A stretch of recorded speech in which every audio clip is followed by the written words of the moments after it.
குரு பிரம்மா, குரு விஷ்ணு, குருதேவா மகேஸ்வரா, குரு சாஸ்தா பரபிரம்மா தத்மஸ்ரீ குருவே நமக. குரு நன்றாக வாழ்க. நேயர்கள் எல்லாருக்கும் வணக்கம். இந்த வீடியோவில் சோபக்கிருது வருடம் தை மாதம் 29ஆம் தேதி, அதாவது பிப்ரவரி மாதம் 11ஆம் தேதி குரு பகவான் வக்ர நிவர்த்தி அடைகிறார். நவகிரகங்கள்லேயே முழு சுபகிரகமாக இருக்கக்கூடிய குரு பகவானோட வக்ர நிவர்த்தி பலன்கள் அப்படிங்கிறதான் நம்ம பார்க்க போகிறோம். அதாவது குரு பகவான் எந்த வீட்டில் வக்கரம் அடைஞ்சிருக்கார் அப்படின்னு பார்த்தீங்கன்னா, காலசக்கரத்தோட 2வது வீடு, தனம், வாக்கு, குடும்பம், இந்த மூணையும் குறிக்கக்கூடிய இடத்துல தான் அவர் வக்கரம் அடைஞ்சிருந்தாரு. இப்போ வக்கர நிவர்த்தி அடைய போகிறாரு. இந்த காலசக்கரத்தோட 2வது வீட்டில் குரு பலமிழந்துட்டார் அப்படிங்கும்போதே உங்களுக்கு பார்த்தீங்கன்னா தனம், காசு பணம் அப்படிங்கிறது வந்திருக்காது. வாக்கு, கொடுத்த வாக்கு அப்படிங்கிறத காப்பாற்றிருக்க முடியாது. குடும்ப உறவுகளிலும் பல சர்ச்சைகள், சிக்கல்கள், இது எல்லாத்தையுமே குரு பகவானோட அந்த பலமிழந்த காரணத்தால் கெட்டு போயிருக்கோம். இப்போ அந்த இடத்துல குரு பகவான் பலம் அடைகிறார். அப்போ அவரோட பார்வைக்கும் பலம் கிடைக்குது. குரு பகவான் தான் இருக்கிற வீட்டிலேருந்து 5, 7, 9 இந்த 3 வீட்டை பார்க்குறாரு. அந்த வகையில் கன்னிராசி, விருச்சிக ராசி, மகர ராசியை குரு பகவான் பார்க்குறாரு. இப்போ பலமடைகிற குரு உங்களோட ராசிக்கு என்னென்ன பலன்கள் அப்படிங்கிறத கொடுக்க போகிறார். அதாவது குரு பகவான் பலமடைகிற இந்த நிகழ்வு, வக்ர நிவர்த்தி அடைகிற நிகழ்வு அப்படின்னு பார்த்தீங்கன்னா, தை மாதம் 29ஆம் தேதி பிப்ரவரிக்கு 11ஆம் தேதி செவ்வாய்க்கிழமை முருகப்பெருமானுக்கு உகந்த தைப்பூச தினத்தன்று நிகழுது. அப்படிங்கிறதால அன்றைய தினத்தில் காலையிலேயே முருகப்பெருமானுக்கு பாலபிஷேகம் செஞ்சுட்டு மாலை நேரத்தில் குரு பகவானுக்கு நெய் தீபம் ஏற்றி வெள்ளைக்கொண்ட கடலையை நைவேத்தியமாக படைச்சி ஏலபாலைகளுக்கு அன்னதானம் பண்ணுங்க. இந்த குரு வக்ர நிவர்த்தி காலகட்டத்தில் கோடீஸ்வர யோகம் உங்களை தேடி வரும். சரி, இப்போ உங்களோட ராசிக்கு என்ன பலன்கள் கிடைக்க போகுது அப்படிங்கிறத பார்ப்போம். சிம்மராசி நேயர்களே, உங்களுக்கு இந்த குரு பகவானோட வக்ர நிவர்த்தி காலம் எப்படி இருக்குது அப்படின்னு பார்த்தோம்னா, இதை எதிர்பார்த்து காத்துக்கிட்டு இருந்த நபர்களில் சிம்மராசிக்காரர்கள் ரொம்ப முக்கியமான ஒரு நபர்கள். என்ன காரணம் அப்படின்னு பார்த்தீங்கன்னா, கண்டசனி அப்படிங்கிறது இப்போ வலுவாக இருக்கு. குரு பகவான் 10ஆம் இடத்துல, ராசிக்கு 10வது வீடுன்னு சொல்லப்படுற தொழில் ஸ்தானத்தில், கர்மஸ்தானத்தில் இப்போ வக்ர நிவர்த்தி ஆகி பலம் அடைகிறாரு. அதாவது 10ல் குரு அப்படின்னா பதவியில் மாற்றம், பதவியில் நாசம். தசாபுத்தி சரியாக இருக்கிறவங்களுக்கு நல்ல மாற்றம், தசாபுத்தி சரியில்லாதவர்களுக்கு சுமாரான மாற்றம். அதே நேரத்தில் அவர் 10ஆம் இடத்துல வக்ரகதி ஆகி மறுபடி பலமிழந்து கடந்து இப்போ மறுபடி பலமடைஞ்சு எந்திரிச்சு வரார். அப்படின்னா 11ஆம் வீட்டை நோக்கி தன்னோட நேர்கோட்டு பயணம் அப்படிங்கிறத தொடங்கி இருக்கார் அப்படின்னு தான் அர்த்தம். இது ரொம்ப அற்புதமான ஒரு அமைப்பு சிம்மராசியை பொறுத்த வரைக்கும்.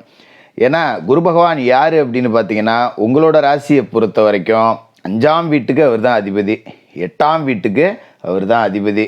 அப்படிப்பட்ட குரு பகவான் இப்போ பலமடைகிறார், அசுர பலமடைகிறார், ஒரு வஜ்ராய பலமடைகிறார். அப்படிங்கிறப்ப 5ஆம் இடத்துக்கு அதிபதியான குரு பகவான் இப்போ பலமடைகிறார். அப்படிங்கும்போது பூர்வீக சொத்து தொடர்பான பிரச்சனைகள் நல்ல முடிவுக்கு வரும்.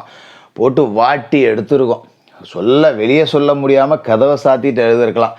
பெரும்பகுதி சிம்மராசிக்காரர்கள் பார்த்தீங்கன்னா இந்த காலகட்டத்தில் வேலையை இழந்து போயிருப்பீங்க, சம்பாதிக்க வழி இல்லாமல் சும்மா இருந்திருப்பீங்க. ஒரு காலகட்டத்தில் மாதம் லட்சக்கணக்கில் சம்பளம் வாங்கினோம்டா நான், இப்போ அன்றாட செலவுக்கே கடன் வாங்க வேண்டிய ஒரு சூழலுக்கு தள்ளிடுச்சு.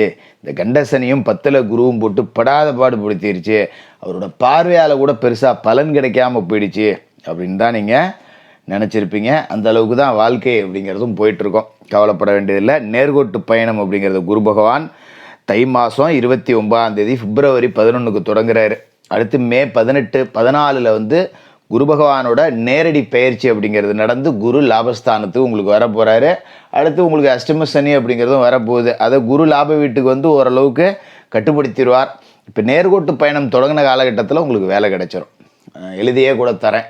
கண்டிப்பாக வேலை இழந்தவர்களுக்கு, வேலை இல்லாமல் இருக்கிறவர்களுக்கு, கடன் வாங்கிட்டோமே, எப்படா வேலை கிடச்சி, எப்படா நல்ல உத்தியோகம் அமைஞ்சு இந்த கடனெல்லாம் அடைக்க போகிறோம் அப்படின்னு தவிர்த்துக்கிட்டு இருக்கவங்களுக்கு இந்த தை மாதம் 29ஆம் தேதி குரு பகவான் கடைசி ஒரு வாய்ப்பு அப்படிங்கிறத கொடுக்குறாரு. நல்ல வேலையை கொடுத்துருவாரு. அதை வச்சு வாங்கின 10 ரூபா கடனை அடைச்சிவிட்டு நிம்மதியாக இருக்கலாம். பரவாயில்லடா, எனக்கு இது போதும், ஒரு வேலை கிடைச்சிது, அது போதியா, கேட்குறவனுக்கு பதில் சொல்ல முடியல, கடனை அடைக்க முடியல, செலவுக்கே கஷ்டமாக இருக்குது அப்படிங்கிற நிலைமை மாறிடும். அதோட முக்கியமான விஷயம் என்ன அப்படின்னு பார்த்தீங்கன்னா, குரு பகவான் 5ஆம் இடத்துக்கு அதிபதியாக இருக்கிறதால பிள்ளைகள் வழியில் நன்மைகள் அப்படிங்கிறது நடக்கும். ஒரு சரிவர படிக்காத பிள்ளைகள் கூட இப்போ கல்வியில் முன்னேற்றம் அப்படிங்கிறத அடையிறத கண்கூடாக பார்க்கலாம். அதோட என் பிள்ளை படித்து முடிச்சுட்டான், கஷ்டப்பட்டு படிக்க வச்சேன், கடன் வாங்கி படிக்க வச்சேன், ஒரு வேலைக்கு போகாமல் சுற்றிக்கிட்டு இருக்கானே அப்படின்னு ஆதங்கப்பட்ட பிள்ளைகள் கூட இப்போ பொறுப்பை உணர்ந்து, சரி நம்ம பெற்றவங்க நமக்காக தான் கஷ்டப்படுறாங்க, நம்மளை படிக்க வைக்க இவ்வளோ கஷ்டப்பட்டுருக்காங்க, நம்ம எப்படியாவது 10 ரூபா சம்பாரித்து கொடுக்கணும் அப்படிங்கிற ஒரு மனநிலைக்கு வருவாங்க. அஷ்டமாதிபதி குரு, இவர் பலமடைகிறார் அப்படிங்கிறத உங்களுக்கு ஒரு பின்னடைவு அப்படின்னு சொல்லலாம். அதே நேரத்தில் உங்களோட ராசி அதிபதி சூரிய பகவானுக்கு நட்பு கிரகம்தான் அவர் அஷ்டமாதிபதியாக இருந்தாலும் அப்படிங்கிறதால பெரிய பின்னடைவுகளை கொடுக்க மாட்டார், கொஞ்சம் செலவுகளை கொடுப்பார். அதாவது இப்போ நம்ம வெட்டியாக உட்காந்து கடன் வாங்கி வச்சுட்டோம் இல்லையா, இப்போ வேலைக்கு போய் கடன் அடைக்கிறப்போ கொஞ்சம் வலிக்கும். என்னடா மாதம் 1 லட்சம் சம்பளம் வாங்கினோமேடா, 50,000 சம்பளம் வாங்கினோமேடா, நமக்குன்னு 10 ரூபா நம்மளால் எடுத்து வச்சுக்க முடியாடா, வேலைக்கு போகாதப்பயாவது 10 ரூபா கடன் வாங்கியாவது தின்னுக்கிட்டு இருந்தோமே, 10 ரூபா எடுத்து வச்சுக்கிட்டு இருந்தோமே, இப்போ கடன் அடைக்கிற மாதிரி ஆயிடுச்சு, நமக்கு 10 ரூபா எடுத்து வைக்க முடியல அப்படிங்கிற ஆதங்கத்தை இருக்க தான் செய்யும். ஆனால் இன்னொரு பக்கம் கடன் அடையுது, நம்ம நிம்மதியாக இருக்கோம் அப்படிங்கிற மனநிலையை நீங்கள் வளர்த்துக்கணும். இந்த காலகட்டத்தில் வேலை கிடச்சிருச்சு அப்படின்னா கடன் வாங்கினவங்களாம் கொஞ்சம் நெருக்கடி கொடுக்க ஆரம்பிப்பாங்க. என்னப்பா வேலைக்கு தான் போயிட்டேப்பா, இப்போ தான் சம்பளம் வருதப்பா, அதை கொடுக்கக்கூடாதப்பா, இத்தனை நாளாக நீயும் வேலைக்கு போகல, கஷ்டம் நானும் புரிஞ்சுக்கிட்டேன், கேட்கல, இப்போ கொடுக்கக்கூடாதா அப்படின்னு மொத்தமாக நெருக்குவாங்க. இப்போ நம்ம பேசி ஒவ்வொருத்தருக்காக தான் சரி பண்ணணும். இந்த மாதம் உங்களுக்கு இவ்வளோ தரேன், அடுத்த மாதம் உங்களுக்கு இவ்வளோ தரேன் அப்படிங்கிற மாதிரி கொஞ்சம் இழுத்து பிடிச்சி அப்படி தான் வண்டியை ஓட்டுற மாதிரி இருக்கும். இப்போ குரு பலமடைகிறாரு அப்படின்னா அவரோட பார்வைக்கும் பலன் கிடைக்குது. இது ரொம்ப முக்கியம்.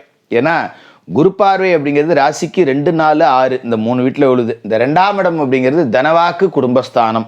இந்த இடத்துல அவரோட பார்வை பலமடையுது அப்படின்னா உங்களுக்கு பணம் வரப்போகுது அப்படின்னு அர்த்தம். காசு பணத்துக்கு பஞ்சம் இருக்காது. படுத்து கிடந்த தொழில் கூட எந்திரிச்சு நடக்க ஆரம்பிக்கும். கடையை மூடி வச்சுட்டு வேற எங்கேயாவது வேலைக்கு போகலாம், என்னத்த தொழில் செஞ்சு நம்மளும் என் புருஷனும் கச்சேரிக்கு போகிறாங்கிற கதையாக தொழில் பண்ணிக்கிட்டு இருக்கோம் அப்படின்னு இருந்தவங்களுக்கு கூட தொழில் நல்ல வளர்ச்சியை நோக்கி அடையும். வாடிக்கையாளர்கள் நிறைய ஈர்க்கப்படுவாங்க, புதிய சிந்தனைகள் வரும், அபிவிருத்தி திட்டங்கள் செய்வீங்க. இதெல்லாம் செஞ்சு தொழிலில் 10 ரூபா காசு பணம் அப்படிங்கிறது இந்த தனஸ்தானத்தில் இருக்கிற குரு பார்வையால் கிடைக்கும். அது மாதிரி கொடுத்த வாக்கை காப்பாற்றிடுவீங்க. உனக்கு இந்த நாளில் நான் கடனை திருப்பி கொடுக்குறேன் அப்படின்னு வாக்கு கொடுத்துருந்தீங்க அப்படின்னா அதை காப்பாற்றிடுவீங்க. அதனால் பெருசாக கடனால் ஒரு அவமானமோ அதெல்லாம் வர்றதுக்கு வாய்ப்பு இல்லை. கடனை அடைச்சிட்டு நிம்மதியாக இருக்கலாம். அதுமாரி 4ஆம் இடத்துல குரு பகவானோட பார்வை அப்படிங்கிறது விழுவுது. இத்தனை ஆண்டு காலமாக பார்த்தீங்கன்னா தாயார் கடன் வாங்கி வச்சுருந்துருக்கலாம். அப்பாவுக்கு தெரியாமல் அம்மா எங்கேயாவது கடன் வாங்கி புள்ள கஷ்டப்படுறானே 10 ரூபான்னு கொடுத்துருப்பாங்க. அதை கூட நம்மளால் திருப்பி கொடுக்க முடியாத சூழல் இருந்திருக்கும். அந்த மாதிரி பிரச்சனைகள்லாம் இருந்ததுன்னா அதையும் முடிவு கொண்டு வரலாம். தாயாருக்கு உடல் ஆரோக்கியத்தில் இருந்த பிரச்சனைகளை முடிவு கொண்டு வரலாம். இதெல்லாம் நல்லபடியாக நடக்கும். 6ஆம் இடத்துல குரு பார்வை இருக்குன்னா கடன், பகை, நோய் இது எல்லாத்தையும் தீர்க்கக்கூடிய இடத்துல குரு பகவானோட பார்வை விழுது. அப்போ கடன் அடைய போகுது, கௌரவம் கிடைக்க போகுது. சிம்மராசிக்காரர்கள் கௌரவத்துக்கு முக்கியத்துவம் கொடுக்கக்கூடியவர்கள். அன்றாட சோத்துக்கு இல்லைனாலும் பரவாயில்ல, நம்மளை பார்த்து ஒருத்தன் நாக்கு மேலே பல்ல போட்டு வர ஆற்ற பேசிடக்கூடாது அப்படின்னு நினைக்கக்கூடிய ஆளுங்க. அப்படிப்பட்டவங்களோட கௌரவம் கடனை அடைச்சி காப்பாற்றப்பட போகுது அப்படிங்கிறது தான் இந்த 6ஆம் இட குரு பார்வை அப்படிங்கிறது சொல்லுது. அதோட எதிராளிகள் ஒழிஞ்சு போவாங்க. இப்போ ஒரு இடத்துல வேலை செஞ்சுருப்போம், நம்மளை வேணும்னே போட்டு கொடுத்தலாம் வேலையை காலி பண்ணி விட்ருப்பாங்க. இப்போ போகிற இடத்துல பார்த்திங்கன்னா நல்ல தொழில் கூட்டாளிகள், கூட வேலை செய்யக்கூடிய நல்ல நண்பர்கள், சக ஊழியர்கள் அமைவாங்க. எதிராளிகள் யாரும் இருக்க மாட்டாங்க, அந்த பிரச்சனை எதுவும் இருக்காது. அதுமாரி பெரிய அளவில் உங்களுக்கு வியாதி, உடல்நிலை சரியில்லை அப்படிங்கிற மாதிரிலாம் எதுவும் இருக்காது. எல்லாம் நல்லபடியாக இந்த குரு பகவானோட வக்ர நிவர்த்தி காலகட்டத்தில் சிம்மராசிக்காரர்களுக்கு தொடர்ச்சியாக நடக்கும். குரு பகவானோட வக்ர நிவர்த்தி தைப்பூச தினத்தன்னைக்கு நடக்குது. அன்னைக்கு விநாயகர் வழிபாடு செஞ்சுட்டு குரு பகவானுக்கு நெய் தீபம் ஏற்றிட்டு ஏலபால மாணவர்களுக்கு உங்களால் முடிஞ்ச உதவிகள் அப்படிங்கிறத செஞ்சுட்டு வாங்க. அது ஒரு நோட்டு புத்தகம் வாங்கி கொடுக்குறதா இருக்கலாம், ஒருத்தருக்கு பீஸ் கட்டுறதா இருக்கலாம், இல்லை ஒரு யூனிஃபார்ம் வாங்கி கொடுக்குறதா இருக்கலாம். இந்த மாதிரி கல்வி உதவிகள் உங்களால் என்ன முடியுமோ அதை தொடர்ச்சியாக செஞ்சுக்கிட்டு வாங்க. இந்த குரு வக்ர நிவர்த்தி காலம் உங்களுக்கு ஒரு பெரிய விடுதலையை கொடுத்து மன உளைச்சல்லேருந்து உங்களை மீட்டு கடனெல்லாம் அடைச்சி கௌரவத்தோடு வாழ வைக்கக்கூடிய ஒரு பயிற்சியாக இருக்கும். சிம்மராசிக்காரர்களுக்கு வாழ்த்துக்கள்.